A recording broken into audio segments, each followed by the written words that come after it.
فإن خير الحديث كتاب الله وخير الهدي هدي محمد صلى الله عليه وسلم وشر الأمور محدثاتها وكل محدثة بدعة. ബഹുമാന്യരായ പണ്ഡിതന്മാരെ, ഇസ്ലാഹി പ്രവർത്തകരെ, സഹോദരന്മാരെ, ഇവിടെ കൊട്ടപ്പുറം സംവാദത്തിൻ്റെ 30ാം വാർഷികം പലരും ആഘോഷിച്ച പശ്ചാത്തലത്തിൽ എന്താണ് കൊട്ടപ്പുറത്ത് നടന്നത് എന്ന് വിശദീകരിക്കുവാൻ വേണ്ടി നടക്കുന്ന ഒരു യോഗത്തിലാണ് നാം ഉള്ളത്. ഇവിടെ കൂടുതൽ വിശദീകരണങ്ങൾ നൽകാൻ എൻ്റെ ആരോഗ്യനില അത്ര അനുകൂലമല്ല എന്നതിന് പുറമെ എനിക്ക് ശേഷം പ്രഗത്ഭരായ ധാരാളം ആളുകൾ സംവാദത്തെ സംബന്ധിച്ചും തൗഹീദിനെ സംബന്ധിച്ചുമൊക്കെ ഇവിടെ വിശദീകരിക്കാനിരിക്കുന്നുമുണ്ട്. അതുകൊണ്ട് ഞാൻ കൂടുതൽ സംസാരിക്കേണ്ട ആവശ്യമില്ല. മാത്രമല്ല, അങ്ങനെ സംസാരിക്കുന്നത് അനുചിതമായി പോകും എന്ന് ഞാൻ ആശങ്കിക്കുകയും ചെയ്യുന്നുണ്ട്. ഇവിടെ കൊട്ടപ്പുറം സംവാദത്തിൻ്റെ അവസാന ദിവസത്തിൽ ആണ് ഈ ഉള്ളവൻ അതിൽ സജീവമായി പങ്കെടുക്കുകയും സുന്നി പക്ഷത്തു നിന്ന് മറുപടി നൽകുന്ന AP അബൂബക്കർ മുസ്ലിയാരോട് ചോദ്യങ്ങൾ ചോദിക്കുകയും ചെയ്യേണ്ടി വന്നത്. അതിനിടയിലാണ് ഈ സംവാദം അലസിപ്പിരിഞ്ഞത്. എന്തായിരുന്നു അതിൻ്റെ പശ്ചാത്തലം എന്ന് വളരെ ചുരുക്കി മാത്രം ഞാൻ വിവരിക്കാൻ ഉദ്ദേശിക്കുകയാണ്. തൗഹീദിലെ വളരെ പ്രധാനമായ വിഷയങ്ങൾ അതിൻ്റെ തലേ ദിവസവും ചർച്ച ചെയ്യപ്പെട്ടിരുന്നു. ആർക്കും ആ വിഷയത്തിൽ കാര്യമായ ആശയക്കുഴപ്പം അവശേഷിക്കുന്നുണ്ടായിരുന്നില്ല. എന്നിട്ടും കാര്യങ്ങളെ തെറ്റായ ദിശയിലേക്ക് നയിച്ചു കൊണ്ടുപോകാൻ വേണ്ടിയുള്ള ശ്രമമാണ് നടന്നത്. ആ ശ്രമം അവസാനം മുസ്ലിയാർക്ക് തന്നെ വളരെ വിപരീതമായി പരിണമിക്കുകയും ആ ഘട്ടത്തിലെത്തിയപ്പോൾ അദ്ദേഹത്തിന് ആളുകളെ ഇളക്കിവിട്ട് ഇത് അവസാനിപ്പിക്കുകയല്ലാതെ വേറൊരു നിവൃത്തിയുമില്ല എന്ന് വരികയും ചെയ്തു. നിങ്ങൾക്കെല്ലാം അറിയാവുന്നതുപോലെ അല്ലാഹു അല്ലാത്തവരോട് സഹായം തേടുന്നു എന്ന് പറയുന്ന, യഥാർത്ഥത്തിൽ പ്രാർത്ഥിക്കുന്ന ആളുകൾ അവരതിനെ പറയുന്ന കാരണം അവർക്ക് അല്ലാഹുവിങ്കിൽ ഏറ്റവും അടുത്ത സ്ഥാനമുള്ളവരാണ്, മുഖറബുകളാണ്. അല്ലാഹുവിനുള്ളതുപോലെയുള്ള കഴിവ് ആ ആളുകൾക്കും അല്ലാഹു നൽകിയാൽ ഉണ്ടാകും. അല്ലാഹുവിൻ്റെ കഴിവ് പോലെയുള്ള കഴിവ്, അല്ലാഹുവിൻ്റെ അറിവ് പോലെയുള്ള അറിവ്, അതുപോലെ അല്ലാഹുവിൻ്റെ മറ്റു ഗുണങ്ങൾ പോലെയുള്ള ഗുണങ്ങൾ, ഇതൊക്കെയും അല്ലാഹു നൽകിയാൽ ആ ആളുകൾക്കുണ്ടാകും. ഇതാണ് രണ്ട് സമസ്തയുടെയും വാദങ്ങൾ. സമസ്തക്കാരുടെ വാദം എങ്ങനെ ഏത് രൂപത്തിൽ മുന്നോട്ട് കൊണ്ടുപോയാലും എത്തിച്ചേരുന്നത് ഈ ഒരു പോയിന്റിലാണ്. എന്ന് വച്ചാൽ അല്ലാഹു സഹായിക്കുന്നത് പോലെ സഹായിക്കാൻ മരിച്ചുപോയ മഹാന്മാർക്ക് കഴിയും. അല്ലാഹു അനുഗ്രഹിക്കുന്നത് പോലെ അനുഗ്രഹിക്കാൻ കഴിയും. അല്ലാഹു കേൾക്കുന്നത് പോലെ കേൾക്കാൻ കഴിയും. അല്ലാഹു അറിയുന്നത് പോലെ അറിയാൻ കഴിയും. അല്ലാഹു നിയന്ത്രിക്കുന്നത് പോലെ അവർക്ക് നിയന്ത്രിക്കാൻ കഴിയും. അല്ലാഹുവിന്റെ കഴിവിലുള്ളതൊക്കെ അവരുടെ കഴിവിലുമുണ്ട്. മുഹീദ്ദീൻ ഷെയ്ഖ് പറഞ്ഞതായി ഉദ്ധരിക്കപ്പെടുന്ന ഒരു പദ്യമുണ്ടല്ലോ, പടച്ചതമ്പുരാന്റെ അറിവ് മുഴുവൻ എനിക്കുണ്ടെന്ന് മുഹീദ്ദീൻ ഷെയ്ഖ് പറഞ്ഞു എന്നാണ് അദ്ദേഹത്തിന്റെ മേൽ ആരോപിക്കുന്നത്. എന്ന് പറയാം വഹ്സി ഹുറൂഫഹു എന്നാണ്. പടച്ചതമ്പുരാന്റെ അറിവിന്റെ അക്ഷരങ്ങളുടെ എണ്ണം പോലും മുഹീദ്ദീൻ ഷെയ്ഖിന് കൃത്യമായിട്ട് അറിയാം. ഇന്നിപ്പോൾ ഇവിടെ നടക്കുന്ന പ്രചാരണം അതിൻ്റെയൊക്കെ അപ്പുറത്താണ്. ശൈഖുനയോട് ചോദിച്ചിട്ടല്ലാതെ പടച്ചതമ്പുരാൻ കാര്യങ്ങൾ തീരുമാനിക്കുകയില്ല എന്ന് വരെ ചില ഭക്തന്മാരായ അനുയായികൾ പ്രസംഗിക്കുന്ന സാഹചര്യം കേരളത്തിലുണ്ടായിട്ടുണ്ട്. നിങ്ങൾ പ്രത്യേകം മനസ്സിലാക്കേണ്ടതാണ്. ഒരു ശൈഖിനോട്, ഒരു പണ്ഡിതനോട് ചോദിച്ചിട്ടല്ലാതെ പടച്ചതമ്പുരാൻ തീരുമാനമെടുക്കുകയില്ല എന്ന് പറഞ്ഞാൽ ഏത് നാട്ടിൽ മഴ പെയ്യിപ്പിക്കണമെന്ന് പടച്ചവൻ തീരുമാനിക്കുന്നത് ശൈഖിനോട് ചോദിച്ചിട്ടായിരിക്കും. ആരെ ജീവിപ്പിക്കണമെന്നും ആരെ മരിപ്പിക്കണമെന്നും പടച്ചവൻ തീരുമാനിക്കുന്നത് ശൈഖിനോട് ചോദിച്ചിട്ടായിരിക്കും, അല്ലെങ്കിൽ ശൈഖിന്റെ അഭിപ്രായം ആരാഞ്ഞിട്ടായിരിക്കും എന്ന് പറയുന്നിടത്തോളം സമസ്തകളുടെ ജാഹിലിയ്യത്ത് അതിരുകവിഞ്ഞ് മുന്നോട്ട് പോയിക്കൊണ്ടിരിക്കുകയാണ്. ഈ സാഹചര്യത്തിൽ യഥാർത്ഥ വസ്തുതകൾ എന്താണ് എന്ന് നിങ്ങൾ മനസ്സിലാക്കേണ്ടതാണ്. ഗൈബ് എന്ന കാര്യവുമായിട്ടാണ് ഇതൊക്കെ ബന്ധപ്പെടുന്നത്. ഗൈബ് എന്ന് പറയുന്നത് അള്ളാഹുവിന്റെ മാത്രം അധികാരത്തിൽപ്പെട്ട കാര്യമാണ്. മറഞ്ഞ കാര്യം, അഭൗതികമായ കാര്യം, മനുഷ്യന്റെ പഞ്ചേന്ദ്രിയങ്ങളുടെ പരിധിക്കപ്പുറത്തുള്ള കാര്യം, അത് അള്ളാഹുവിന് മാത്രമേ അറിയുകയുള്ളൂ. അള്ളാഹുവിന് മാത്രമേ അതിന്റെ അടിസ്ഥാനത്തിൽ സഹായിക്കാൻ കഴിയുകയുള്ളൂ.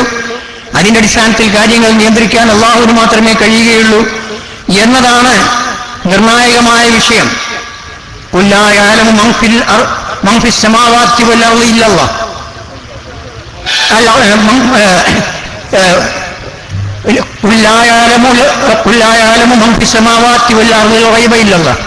പറയുക, ആകാശങ്ങളിലും ഭൂമിയിലും ഗൈബ് അള്ളാഹു അല്ലാതെ മറ്റാരും അറിയുന്നില്ല, മറ്റാർക്കും അറിയാൻ കഴിയില്ല.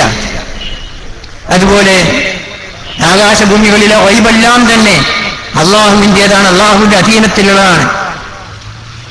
മുഹമ്മദ് നബി സല്ലല്ലാഹു അലൈഹി വസല്ലമയെ സംബന്ധിച്ചിടത്തോളം അദ്ദേഹത്തിന് മറഞ്ഞ കാര്യം അറിയാൻ കഴിഞ്ഞിട്ടില്ലേ, അറിയിച്ചു കൊടുക്കപ്പെട്ടിട്ടില്ലേ, അതിന്റെ അടിസ്ഥാനത്തിൽ അദ്ദേഹം സംസാരിച്ചിട്ടില്ലേ എന്നൊക്കെയുള്ള പ്രശ്നമാണ് പിന്നെ ഉന്നയിക്കപ്പെടുന്നത്. റസൂൽ സല്ലല്ലാഹു അലൈഹി വസല്ലം പരലോകത്ത് നടക്കാൻ പോകുന്ന കാര്യങ്ങളെ സംബന്ധിച്ച് സമൂഹത്തോട് സംസാരിച്ചിട്ടുണ്ട്. അതുപോലെ മുൻകാലങ്ങളിൽ കഴിഞ്ഞുപോയ കാര്യങ്ങളെ സംബന്ധിച്ച് സംസാരിച്ചിട്ടുണ്ട്. ശത്രുക്കൾക്ക് സംഭവിക്കാൻ പോകുന്ന അവസ്ഥയെ സംബന്ധിച്ച് സംസാരിച്ചിട്ടുണ്ട്. ഇതൊക്കെ ഗൈബല്ലേ? ആ തരത്തിലൊക്കെ നബി സല്ലല്ലാഹു അലൈഹി വസല്ലമക്ക് സംസാരിക്കാനും ഗൈബിനെ സംബന്ധിച്ച് പറയാനും കഴിഞ്ഞു എന്നുണ്ടെങ്കിൽ അതിന്റെ അടിസ്ഥാനത്തിൽ അദ്ദേഹത്തോട് സഹായം തേടുന്നതിന് എന്താണ് കുഴപ്പം എന്ന് ചോദിക്കുമ്പോൾ മുവഹിദുകളായ ആളുകൾക്ക് പറയാനുള്ളത് മുഹമ്മദ് നബി സല്ലല്ലാഹു അലൈഹി വസല്ലമയോട് അള്ളാഹു പറഞ്ഞ കാര്യമാണ്.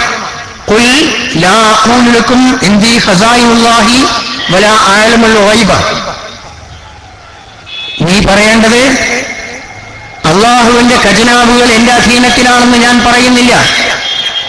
അള്ളാഹുവിന്റെ ഖജനാവുകൾ എന്ന് പറഞ്ഞാൽ ഭൂമിയിലെ സമ്പത്തിന്റെ മുഴുവൻ ഉടമസ്ഥത, മഴയുടെയും വെള്ളത്തിന്റെയും ആഹാരത്തിന്റെയും ഉടമസ്ഥത, അങ്ങനെ ഉള്ള കാര്യങ്ങളൊക്കെ അതൊന്നും തന്നെ എന്റെ അധീനത്തിലാണെന്ന് ഞാൻ നിങ്ങളോട് പറയുന്നില്ല. വലാ അഅലമുൽ ഗൈബ, ഗൈബ് മറഞ്ഞ കാര്യം അല്ലെങ്കിൽ അഭൗതികമായ കാര്യം എനിക്കറിയുകയുമില്ല. മുഹമ്മദ് നബി സല്ലല്ലാഹു അലൈഹി വസല്ലമക്ക് ഗൈബ് അറിയില്ല എന്ന കാര്യം ലോകത്തോട് പ്രഖ്യാപിക്കാൻ പരിശുദ്ധ ഖുർആനിലൂടെ തന്നെയാണ് അള്ളാഹു കൽപ്പിച്ചത്. ഇതൊരു സ്വകാര്യ വിഷയമല്ല. ഈ കാര്യത്തിന്റെ അടിസ്ഥാനത്തിലാണ്. അങ്ങനെയാണെങ്കിൽ ലോകത്തിന്റെ നാനാഭാഗങ്ങളിൽ നിന്ന് മുഹമ്മദ് നബി സല്ലല്ലാഹു അലൈഹി വസല്ലമയോട് സഹായം തേടുന്ന ആളുകൾക്ക്, പ്രാർത്ഥിക്കുന്ന ആളുകൾക്ക്, വിഷമങ്ങൾ നീക്കാൻ വേണ്ടി തേടുന്ന ആളുകൾക്ക് അവരെയൊക്കെ സഹായിക്കാൻ എങ്ങനെയാണ് നബി സല്ലല്ലാഹു അലൈഹി വസല്ലമക്ക് സാധിക്കുക എന്ന നിർണായകമായ ചോദ്യം. ആ ചോദ്യം ഈ ഉള്ളവൻ മുസ്ലിയാരുടെ മുമ്പാകെ, കാന്തപുരം അബൂബക്കർ മുസ്ലിയാരുടെ മുമ്പാകെ ഉന്നയിച്ചു. അപ്പോൾ അദ്ദേഹം പറഞ്ഞത് എന്തായിരുന്നു നിങ്ങൾ പ്രത്യേകം മനസ്സിലാക്കണം. അദ്ദേഹം പറഞ്ഞത് നബി സല്ലല്ലാഹു അലൈഹി വസല്ലം ഭൂമിയിലെ ഖജനാവുകളെല്ലാം എനിക്ക് നൽകപ്പെട്ടിട്ടുണ്ട്.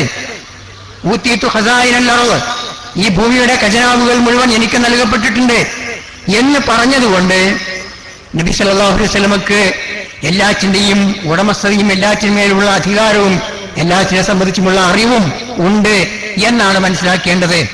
ഇതൊരു ഹദീസാണ്. ആ ഹദീസിന്റെ പശ്ചാത്തലം ഞാൻ വിശദീകരിക്കുന്നില്ല. എന്തായിരുന്നാലും അപ്പോൾ സ്വാഭാവികമായും ഉയർന്നൊരു പ്രശ്നമുണ്ട്. ആ പ്രശ്നം എന്താണെന്ന് വെച്ചാൽ അള്ളാഹു നബിയോട് പറയുന്നു, എനിക്ക് മറഞ്ഞ കാര്യങ്ങളൊന്നും അറിയില്ല എന്ന് ലോകത്തോട് പറയണം, ലോകരോട് പറയണം. ഗൈബ് എനിക്കറിയില്ല, മറഞ്ഞ കാര്യങ്ങളൊന്നും തന്നെ എനിക്കറിയില്ല എന്ന് ലോകത്തോട് പറയണമെന്ന് ഖുർആനിലൂടെ നബി സല്ലല്ലാഹു അലൈഹി വസല്ലമയോട് അള്ളാഹു കൽപ്പിച്ചു. ഈ അള്ളാഹുവിന്റെ കൽപ്പനയ്ക്കെതിരായിട്ട് എനിക്ക് എല്ലാ കാര്യങ്ങളുടെയും ഉടമസ്ഥതയും അധികാരവും ഉണ്ട്, എല്ലാത്തിനെ സംബന്ധിച്ച് അറിവുമുണ്ട്, മറഞ്ഞതും തെളിഞ്ഞതും ഒക്കെ അറിയുന്ന അറിവുണ്ട് എന്ന് മുഹമ്മദ് നബി പറഞ്ഞു എന്നാണ് ഒരു ഹദീസ് വ്യാഖ്യാനിച്ചുകൊണ്ട് മുസ്ലിയാർ പറഞ്ഞത്. അപ്പൊ അങ്ങനെയാണെങ്കിൽ മുഹമ്മദ് നബി സല്ലല്ലാഹു അലൈഹി വസല്ലം ഇങ്ങനെ ഖുർആനിലൂടെ നിർദ്ദേശിക്കപ്പെട്ടതും അദ്ദേഹം പറഞ്ഞതും ഒക്കെ തമ്മിലുള്ള വ്യത്യാസം എന്താണ്? ഖുർആനിൽ ഗൈബ് അറിയില്ല എന്ന് മുഹമ്മദ് നബിയെ പറ്റി പറഞ്ഞതാണോ ശരി?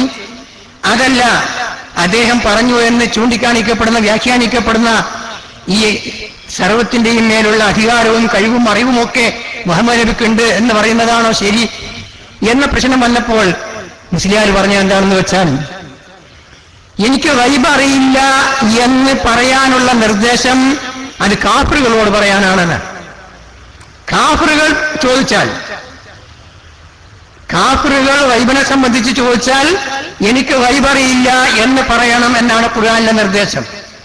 അതേ അവസരത്തിൽ വിശ്വാസികൾ ചോദിച്ചാലോ, വിശ്വാസികൾ ചോദിച്ചാൽ ഗൈബിന്റെ അടിസ്ഥാനത്തിൽ റസൂൽ ആ ചോദ്യം കേൾക്കും, അതിന്റെ അടിസ്ഥാനത്തിൽ ഉത്തരം ചെയ്യാനും സഹായിക്കാനും ഒക്കെ കഴിയും. അറിവും കഴിവുമെല്ലാം മറഞ്ഞ ഗൈബിന്റെ അടിസ്ഥാനത്തിലുള്ള അറിവും കഴിവുമെല്ലാം തന്നെ റസൂലിനുണ്ട് എന്നാണ് വിശ്വാസികളോട് റസൂൽ പറഞ്ഞിട്ടുള്ളത്. ഈ വിഷയം വന്നപ്പോഴാണ് എനിക്ക് ചോദിക്കേണ്ടി വന്നത്, അങ്ങനെയാണെങ്കിൽ ഈ രണ്ടിൽ ഒരു കൂട്ടരോട് റസൂൽ പറഞ്ഞത് കളവാണെന്നല്ലേ വരിക? മുസ്ലിയാരുടെ വാദപ്രകാരം ഗൈബ് അറിയില്ല എന്ന് അവിശ്വാസികളോട് പറയണമെന്നാണ് അള്ളാഹു കൽപ്പിച്ചത്. അങ്ങനെ റസൂൽ അങ്ങനെ പറയുന്നു എന്ന് വെക്കാം. വിശ്വാസികളോട് പറയേണ്ടത് എനിക്ക് എല്ലാത്തിന്റെയും കഴിവും അധികാരവും അറിവും ഒക്കെ ഉണ്ട് എന്നാണ് വിശ്വാസികളോട് പറയാൻ റസൂൽ പറഞ്ഞിട്ടുള്ളത്. അപ്പൊ അങ്ങനെയാണെങ്കിൽ രണ്ടാമതൊരു കൂട്ടരോട്, ഒന്നുകിൽ അവിശ്വാസികളോട് എനിക്ക് ഗൈബ് അറിയില്ല എന്ന് റസൂൽ പറയുന്നത് ഒന്നുകിൽ കളവായിരിക്കണം, അതല്ലെങ്കിൽ വിശ്വാസികളോട് എനിക്ക് ഗൈബ് അറിയും എന്ന് പറയുന്നത് കളവായിരിക്കണം. ഇത് രണ്ടും കൂടി സത്യമാവാൻ പറ്റില്ലല്ലോ. ഇപ്പോൾ രാത്രിയാണെന്ന് പറയുന്നതും പകലാണെന്ന് പറയുന്നതും ഒരുപോലെ സത്യമാണെന്ന് പറയാൻ യാതൊരു ന്യായവുമില്ല.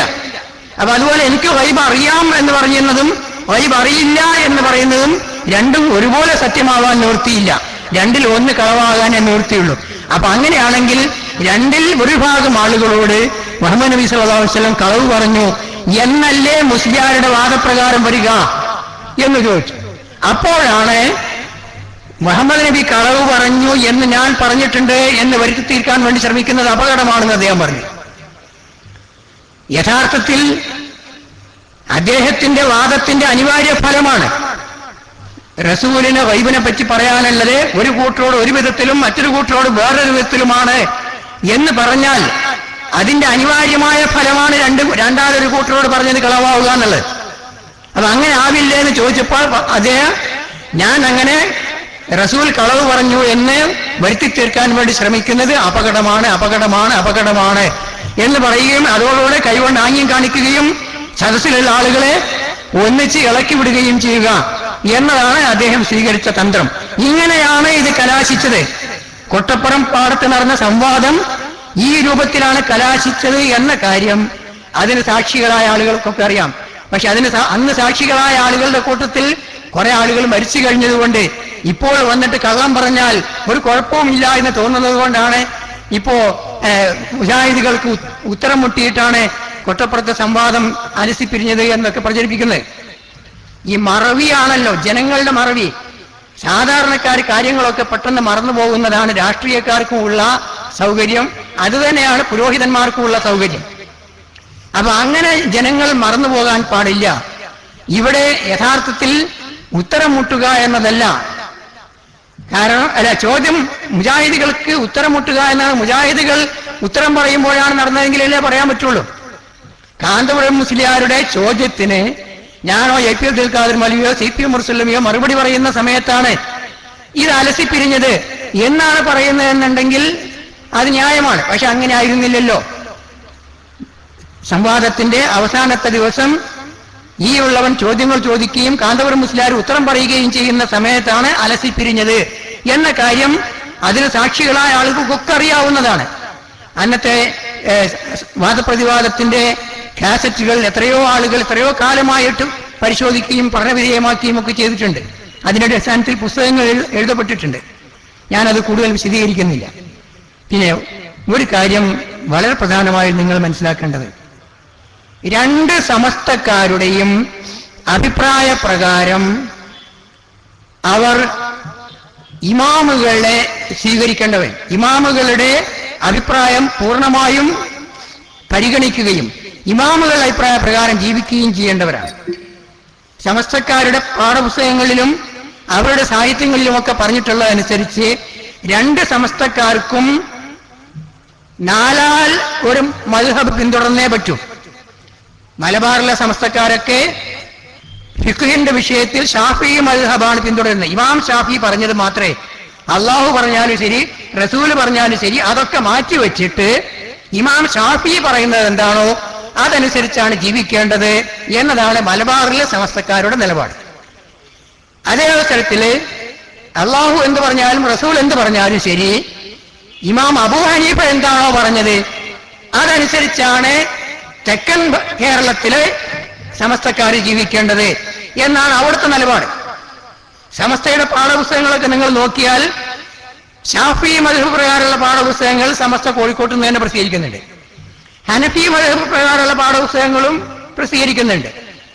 ഈ പാഠപുസ്തകങ്ങൾക്കനുസരിച്ച് നമസ്കാരത്തിന്റെ രൂപത്തിൽ ഒരുപാട് വ്യത്യാസങ്ങളുണ്ട്.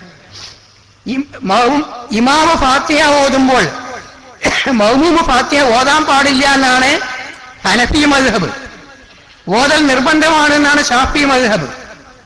അതുപോലെ നിസ്കാരത്തിന്റെ ഫർളിന്റെ കാര്യത്തിലും വുളുവിന്റെ ഷർത്തിന്റെ കാര്യത്തിലും വുളു മുറിയുന്ന കാര്യത്തിലും നിസ്കാരം ബാത്തിലാകുന്ന കാര്യത്തിലും ഒക്കെ തന്നെയും ഈ രണ്ട് മദ്ഹബുകളും തമ്മിൽ ഒരുപാട് വ്യത്യാസമുണ്ട്.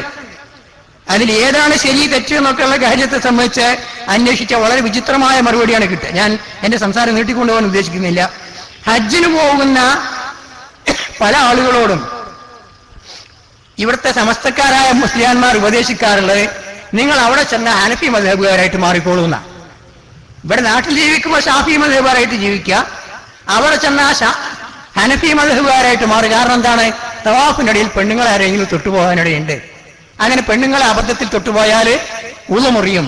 ഉളു മുറിഞ്ഞാൽ തവാഫ് നഷ്ടപ്പെടും. തവാഫ് പിന്നെ വീണ്ടും ആരംഭിക്കേണ്ടി വരും. അങ്ങനെ വീണ്ടും തവാഫ് തുടങ്ങിയാലോ അപ്പോഴും ഇങ്ങനെയൊക്കെ സംഭവിക്കാം. അങ്ങനെയാണെങ്കിൽ ഷാഫി മദ്ഹബ് പ്രകാരം തവാഫ് ചെയ്യാൻ തന്നെ പറ്റൂല.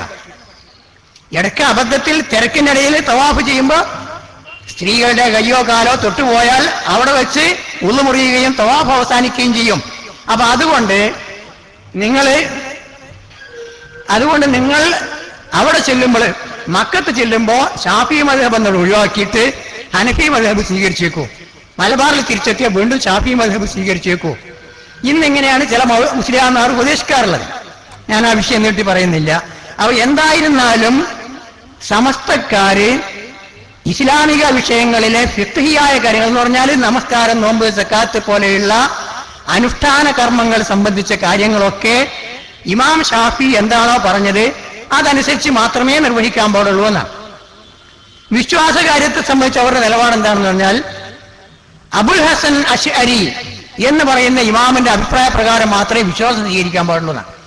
ഖുർആനിൽ അള്ളാഹു എന്ത് പറഞ്ഞാലും ശരി, ഹദീസിലെ റസൂൽ എന്ത് പറഞ്ഞാലും ശരി, വിശ്വാസം എന്താണ് ഒരു മുസ്ലിം വിശ്വസിക്കേണ്ടത് എന്നത് അബുൽ ഹസൻ അൽ അശ്അരി റഹിമഹുല്ലാഹ് എഴുതി വെച്ച ആ രീതിയിൽ മാത്രമേ ചെയ്യാൻ പാടുള്ളൂ എന്നാണ്. ഇതിന്റെ അല്പം കൂടി അപ്പുറത്തേക്ക് ഉള്ള ഒരു വശമുണ്ട്. അതെന്താണെന്ന് വെച്ചാല് ഒരു ആയത്തോ ഒരു ഹദീസോ സ്വന്തമായി വ്യാഖ്യാനിക്കാൻ സമസ്തയിലെ ഒരു മുസ്ലിയാർക്കും അവകാശമില്ല. ഖുർആനിലെ യാതൊരായത്തും യാതൊരു ഹദീസും സ്വന്തം നിലയിൽ വ്യാഖ്യാനിക്കാൻ രണ്ട് സമസ്തയെയും ഒരു മുസ്ലിയാർക്കും അവകാശമില്ല. ഒരു ആയത്തിന് ഇമാം ഷാഫി നൽകിയ വ്യാഖ്യാനം എന്താണോ അതല്ലാതെ വേറൊരു വ്യാഖ്യാനം സമസ്ത മുസ്ലിയാന്മാർ പറയാൻ പാടില്ല. ഈമാൻ കാര്യങ്ങളിൽ ഒരു കാര്യത്തെ സംബന്ധിച്ച് അബുൽ ഹസൻ അശ്അരി എന്ന ഇമാമ് പറഞ്ഞ അഭിപ്രായമല്ലാത്ത ഒരഭിപ്രായവും ഖുർആനിനെയോ ഹദീസിനെയോ സംബന്ധിച്ച് സമസ്ത മുസ്ലിയാന്മാരും പറയാൻ പാടില്ല. അങ്ങനെയാണെങ്കിൽ മുസ്ലിയാന്മാർ കേൾക്കുന്നുണ്ടെങ്കിൽ അവരും അല്ലാത്തവരും ഒക്കെ മനസ്സിലാക്കേണ്ട ഒരു വിഷയം, AP അബൂബക്കർ മുസ്ലിയാര് അദ്ദേഹത്തിന്റെ മുൻഗാമികളിൽ നിന്നൊക്കെ വ്യത്യസ്തമായിട്ട് ഒരു ആയത്ത് ഓതിക്കൊണ്ട് കൊട്ടപ്പുറത്ത് സമർത്ഥിച്ചത് മുൻകാലത്ത് കഴിഞ്ഞുപോയ റസൂലുകളോടൊക്കെ തന്നെയും ദുആ ചെയ്യാൻ അല്ലെങ്കിൽ സഹായം തേടാൻ മുസ്ലിങ്ങൾ ബാധ്യസ്ഥരാണ് എന്നാണ്. മറ്റതൊക്കെ സഹായിക്കാൻ ആരുണ്ടെന്ന് ചോദിച്ചു എന്നാണല്ലോ വ്യാഖ്യാനിച്ചത്. ഇവിടെ അതല്ല. അദ്ദേഹം സൂറത്ത് സുഖ്റൂഫിലെ 43-ാമത്തെ ആയത്തില് വസ്അൽ മൻ അർസൽനാ മിൻ ഖബ്ലിക മിർ റുസുലിനാ അജഅൽനാ മിൻ ദൂനിർ റഹ്മാനി ആലിഹത്തൻ യുഅബദൂൻ. അപ്പോൾ വസ്അൽ, നീ ചോദിക്കണം, അതായത് പ്രാർത്ഥിക്കണം. ചോദിക്കണം എന്നുള്ളതിന് അദ്ദേഹം നൽകുന്ന വ്യാഖ്യാനം പ്രാർത്ഥിക്കണം എന്നാണ്. ഇത് ആരോടാ കൽപ്പിക്കുന്നത്? മുഹമ്മദ് നബിയോടാ കൽപ്പിക്കുന്നത്. മൻ അർസൽനാ മിൻ ഖബ്ലിക, നിനക്ക് മുമ്പ് നാം അയച്ച റസൂലുകളോടൊക്കെ ചോദിക്കണം, അവരോടൊക്കെ പ്രാർത്ഥിക്കണം. ഇങ്ങനെ ഖുർആനിൽ ഒരു കൽപ്പനയുണ്ട് എന്ന് കാന്തപുരം മുസ്ലിയാർക്ക് മുമ്പ് ഒരു മുസ്ലിയാരും ഒരു സ്റ്റേജിലും പറഞ്ഞിട്ടില്ല. മുൻ പ്രവാചകന്മാരോട് പ്രാർത്ഥിക്കാൻ, സഹായം തേടാൻ മുഹമ്മദ് നബി സല്ലല്ലാഹു അലൈഹി വസല്ലമയോട് ഖുർആനിലൂടെ അള്ളാഹു കൽപ്പിച്ചിട്ടുണ്ട്, അങ്ങനെ ഒരു കൽപ്പന ഉണ്ട് എന്ന് അദ്ദേഹത്തിന് മുമ്പ് ഒരു മുസ്ലിയാരും പറഞ്ഞിട്ടില്ല. ഇത് അദ്ദേഹം മാത്രം പറഞ്ഞ കാര്യമാണ്. അദ്ദേഹത്തിന് ശേഷവും മുസ്ലിയാന്മാർ ആ കാര്യം പറയുന്നില്ല. ഈ കഴിഞ്ഞ 30 കൊല്ലം, കൊട്ടപ്പുറം സംവാദത്തിന് ശേഷമുള്ള കഴിഞ്ഞ 30 കൊല്ലക്കാലം ഇവിടെ പ്രസംഗിക്കുമ്പോഴും ഇതാ ഖുർആനിൽ അള്ളാഹു അല്ലാത്തവരോട് പ്രാർത്ഥിക്കണം എന്ന് കൽപ്പിക്കുന്ന മുഹമ്മദ് നബി തന്നെ പ്രാർത്ഥിക്കണം, എങ്കിൽ പിന്നെ നമ്മളൊക്കെ പ്രാർത്ഥിക്കണം എന്നുള്ള കാര്യത്തിൽ യാതൊരു സംശയത്തിനും അവകാശമില്ലല്ലോ. അങ്ങനെ മുൻ പ്രവാചകന്മാരോട് പ്രാർത്ഥിക്കുക എന്നത് നബിയുടെയും നബിക്ക് ശേഷമുള്ള മുഴുവൻ മുസ്ലിങ്ങളുടെയും കടമയാണ് എന്നാണ് വസ്അൽ മൻ അർസൽനാ മിൻ ഖബ്ലിക മിർ റുസുലിനാ എന്ന ആയത്തിൽ നിന്ന് മനസ്സിലാക്കേണ്ടത് എന്ന് ഇപ്പോഴും മുസ്ലിയാമാർ പ്രസംഗിച്ച് നടക്കുന്നില്ല. മറ്റേ സമസ്തക്കാരും അത് ഒട്ടും സ്വീകരിക്കുന്നില്ല എന്നാണ് ഞാൻ മനസ്സിലാക്കുന്നത്. എന്തുകൊണ്ട്? കൂടി കാരണം അള്ളാഹു ഉദ്ദേശിച്ചത് ഈ വിഷയമല്ല എന്നുള്ളതാണ്. വസ്അൽ മൻ അർസൽനാ മിൻ ഖബ്ലിക എന്ന് പറഞ്ഞപ്പോ അള്ളാഹു ഉദ്ദേശിച്ചത് കഴിഞ്ഞുപോയ റസൂലുകളോട് പ്രാർത്ഥിക്കണം എന്നല്ല എന്ന് എല്ലാവർക്കും വ്യക്തമായിട്ടറിയാം. അല്പം അറബിയും കിതാബൊക്കെ തിരിയാവുന്ന മുസ്ലിയാമാർക്കൊക്കെ വളരെ വ്യക്തമായിട്ടറിയാം. രണ്ടാമത്തെ ഒരു കാര്യം എന്താണെന്ന് വെച്ചാൽ, ഞാൻ നേരത്തെ പറഞ്ഞ പ്രശ്നമാണ്. മുൻകഴിഞ്ഞ ഇമാമുകൾ ആരും പറയാത്ത ഒരു കാര്യം പറഞ്ഞാൽ, ഖുർആന് തഫ്സീർ എഴുതിയ സുന്നത്ത് ജമാഅത്തിൽപ്പെട്ട മുഫസ്സിറുകൾ എന്ന് പറഞ്ഞ ഒരുപാട് ആൾക്കാരുണ്ടല്ലോ, ഇബ്നു അബ്ബാസ്, ഇബ്നു ജരീർ എന്നിങ്ങനെ ഒരുപാട് ഇവിടുത്തെ സുന്നികൾ അംഗീകരിക്കുന്ന മുഫസ്സിറുകളുണ്ട്, തഫ്സീറുകളുണ്ട്. ആ തഫ്സീറുകളിൽ ഒന്നും തന്നെ ഈ ആയത്ത് മരിച്ചുപോയ മഹാന്മാരെ വിളിച്ച് പ്രാർത്ഥിക്കുന്നതിന് തെളിവാണ് എന്ന് അവരാരും പറഞ്ഞിട്ടില്ല. ഒരു രസകരമായ കാര്യം, കാന്തപുരം മുസ്ലിയാര് ഈ ആയത്ത് ഇതിന് തെളിവാണ് എന്ന് തട്ടിവിടുന്ന സമയത്ത് ആ സ്റ്റേജില് KV മുഹമ്മദ് മുസ്ലിയാർ കൂറ്റനാട് അവർകളുണ്ടായിരുന്നു. കേരളത്തിലെ സുന്നികളുടെ കൂട്ടത്തിൽ അല്പം വിശദമായ ഖുർആൻ വ്യാഖ്യാനം എഴുതിയ ഒരേ ഒരു പണ്ഡിതനാണ് അദ്ദേഹം. അദ്ദേഹത്തിന് മുമ്പ് ഒരു ചെറിയൊരു തഫ്സീർ മാത്രമേ വന്നിട്ടുള്ളൂ. സുന്നികളുടെ കൂട്ടത്തിൽ അല്പം വിശദമായ തഫ്സീർ എഴുതിയിട്ടുള്ള ആദ്യത്തെ പണ്ഡിതനാണ് കൂറ്റനാട് KV മുഹമ്മദ് മുസ്ലിയാർ. അദ്ദേഹം കൊട്ടപ്പുറത്തെ സ്റ്റേജിലുണ്ടായിരുന്നു. അദ്ദേഹം ഈ ആയത്തിന് വ്യാഖ്യാനിച്ചപ്പോൾ ഈ കാര്യം എഴുതിയിട്ടില്ല.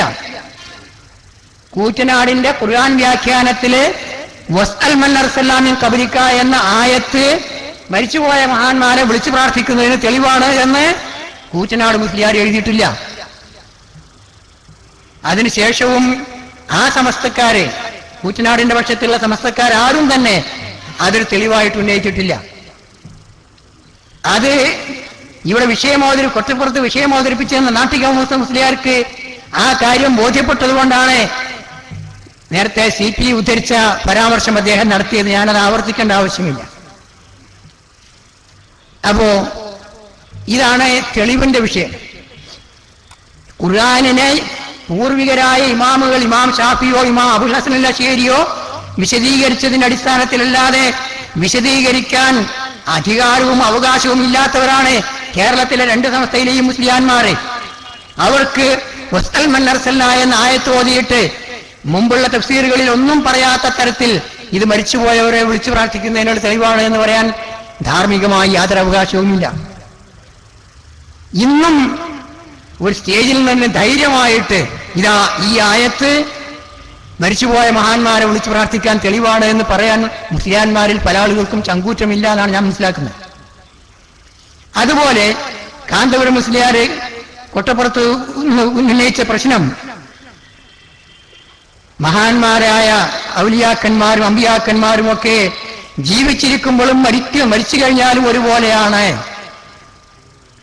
സവാഅൻ മഹ്യാഹും വമമാത്തുഹും എന്ന വാക്യം സവാഉൻ മഹ്യാഹും വമമാത്തുഹും എന്നാക്കി തിരുത്തിക്കൊണ്ട് അദ്ദേഹം വാദിച്ചത് സവാഉൻ മഹ്യാഹും വമമാത്തുഹും, അവരുടെ ജീവിതവും മരണവും സമമാവുന്നു എന്നാണ്. മരിച്ചുപോയ മഹാന്മാർ ജീവിച്ചിരിക്കുമ്പോൾ അവർക്ക് എന്തൊക്കെ അറിയാമോ, അവർക്ക് എന്തിനൊക്കെ കഴിയുമോ, അതൊക്കെ മരിച്ചുപോയാലും കഴിയും എന്നല്ല ചില മുസ്ലിംമാർ വാദിക്കുന്നത്. ജീവിച്ചിരിക്കുമ്പോഴുള്ളതിനേക്കാളും കൂടുതൽ അറിവ് മരിച്ചു കഴിഞ്ഞാൽ കൂടുന്നതാണ്.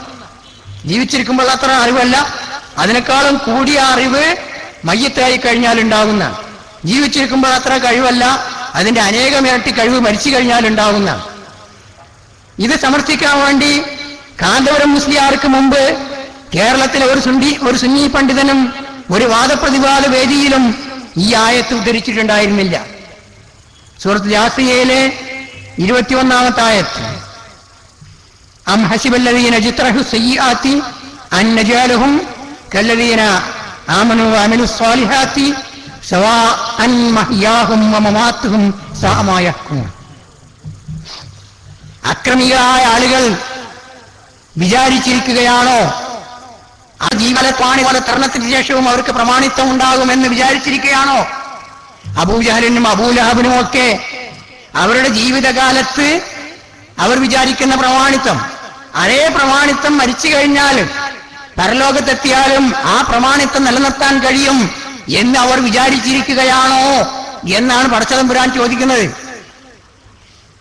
അം ഹസിബ, കണക്കാക്കിയിരിക്കുകയാണോ, സവാഅൻ മഹ്യാഹും വമമാത്തുഹും, അവരുടെ ഈ ലോകത്തെ ജീവിതവും മരണത്തിന് ശേഷമുള്ള അവസ്ഥയും സമമാണ് എന്നവർ കണക്കാക്കിയിരിക്കുകയാണോ എന്ന് പറഞ്ഞാൽ ആ കണക്ക് തിരുത്തണം എന്നാണ്. അങ്ങനെ കണക്കാക്കിയിരിക്കുകയാണോ എന്ന് ചോദിച്ചാൽ സാഅ മാ യഹ്കുമൂൻ, ആ തീർപ്പ്, അവർ പറയുന്ന ആ തീർപ്പ് വളരെ ദുഷിച്ച തീർപ്പാകുന്നു എന്ന് പറഞ്ഞാൽ ഈ ജീവിതകാലത്ത് നടക്കുന്ന ഒന്നും മരണത്തിനപ്പുറം നടക്കില്ല. ഈ ജീവിതത്തിൽ അക്രമവും പ്രമാണിത്വവും ഒന്നും തന്നെ മരണത്തിന് ശേഷം നടക്കാൻ പോകുന്നില്ല. ഇതാണ് ഈ ആയത്തിലുള്ള വിഷയം. ഫിർഔനും നമ്രൂദുമൊക്കെ അബൂജഹലും അബൂലഹബും ഒക്കെ അവരൊക്കെ വിചാരിച്ചിരിക്കുകയാണോ ഈ ലോകത്ത് അവർ കാണിച്ച അക്രമങ്ങളും അധർമ്മങ്ങളും പ്രമാണിത്വവും അതൊക്കെ മരിച്ചു കഴിഞ്ഞാൽ അവിടെ ചെല്ലുമ്പോഴും അതേമാതിരി നിലനിർത്താൻ പറ്റുമെന്ന് വിചാരിച്ചിരിക്കുകയാണോ എന്നാണ് പറഞ്ഞിരിക്കുന്നത്. ചോറാണ് മാറ്റിയിട്ട് മഹാന്മാരുടെ ജീവിതവും മരണവും സമമാവുന്നു, മഹാന്മാർക്ക് ജീവിക്കുമ്പോൾ സാധിക്കുന്നത് പോലെ അല്ല, അതിനപ്പുറം മരിച്ചു കഴിഞ്ഞാലും സാധിക്കും എന്നാണ് അദ്ദേഹം സമർത്ഥിച്ചത്. പക്ഷെ ഈ വിഷയത്തിന് ഈ ആയത്ത് തെളിവാണ് എന്ന് കാന്തപുരം മുസ്ലിയാർക്ക് മുമ്പ് ഒരു മുസ്ലിയാരും കേരളത്തിലെ ഒരു സംവാദ സ്റ്റേജിലും പറഞ്ഞിട്ടില്ല. മഹാന്മാര് ജീവിച്ചിരിക്കുമ്പോഴുള്ള അവസ്ഥയും മരിച്ചുപോയാലുള്ള അവസ്ഥയും രണ്ടും ഒരുപോലെ തന്നെയാണ് എന്ന് അതിന് ഈ ആയത്ത് തെളിവാണെന്ന് പറഞ്ഞിട്ടില്ല. കാരണം ഖുർആനിൽ അത് വ്യക്തമായി പറഞ്ഞിട്ടുണ്ട്. ഹൽ യസ്തവിൽ അഹ്യാഉ വൽ അംവാത്ത്, ജീവിച്ചിരിക്കുന്നവരും മരിച്ചുപോയവരും സമമാവുമോ എന്ന് ചോദിച്ചാൽ ആവൂല എന്നാണ്. ജീവിച്ചിരിക്കുന്നവർ ജീവിച്ചിരിക്കുന്നവരാണ്, അവർക്ക് അള്ളാഹു അതിനനുസരിച്ച് നൽകിയിട്ടുള്ള അറിവും കഴിവൊക്കെ ഉണ്ടാകും. മരിച്ചുപോയവർക്കോ അത് നഷ്ടപ്പെടുകയാണ്. ജീവൻ നഷ്ടപ്പെടുന്നതോടുകൂടെ ജീവിതത്തിൽ ലഭിച്ച അറിവും കഴിവും ഒക്കെ നഷ്ടപ്പെടുകയാണ്. ഇതാണ് സംഭവിക്കുന്നത്. അതാണ് അള്ളാഹു പറയുന്നത്, ഈ രണ്ടു കൂട്ടരും സമമല്ല, ജീവിച്ചിരിക്കുന്നവരും മരിച്ചുപോയവരും സമമല്ല. ഇന്നക ലാ തുസ്മിഉൽ മൗത, നിനക്ക് മരിച്ചുപോയവരെ കേൾപ്പിക്കാൻ കഴിയില്ല.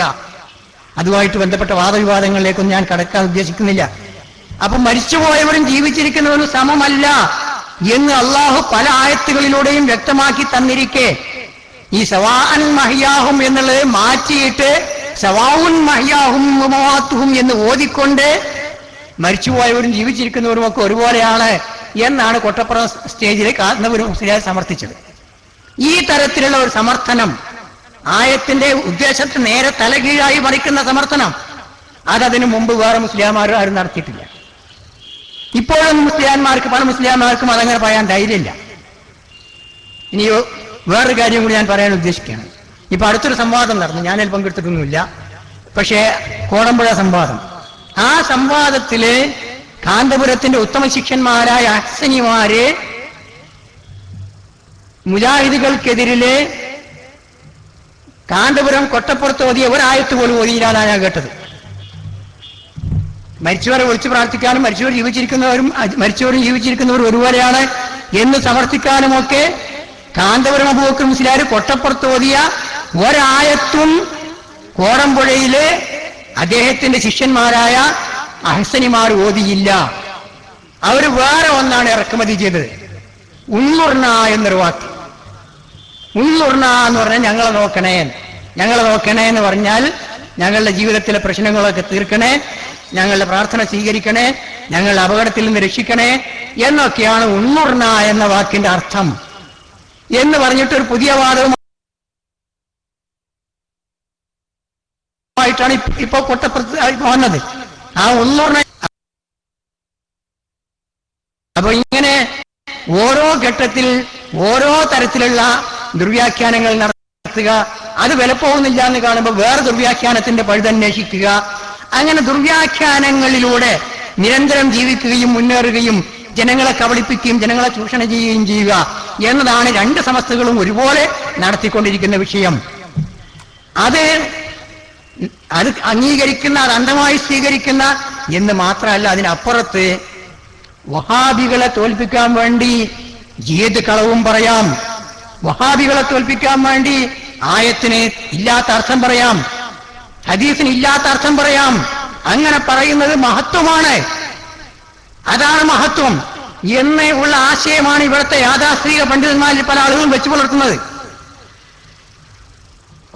സംവാദവേദികളിൽ വെച്ച് മുജാഹിദുകളെ ഏതെങ്കിലും തരത്തിൽ പറഞ്ഞു തോൽപ്പിക്കാൻ വേണ്ടിയിട്ട് ഏത് നുണയും പറയാമെന്നും ആയത്തുകളെയും ഹദീസുകളെയും ഏത് തരത്തിലും വളച്ചൊടിക്കാമെന്നും ഒക്കെ അങ്ങനെ വളച്ചൊടിക്കുന്ന ആളാണ് വലിയ മൗലാന എന്നുമാണ് ഇവിടുത്തെ മുസ്ലിയാന്മാരുടെ നിലപാട്.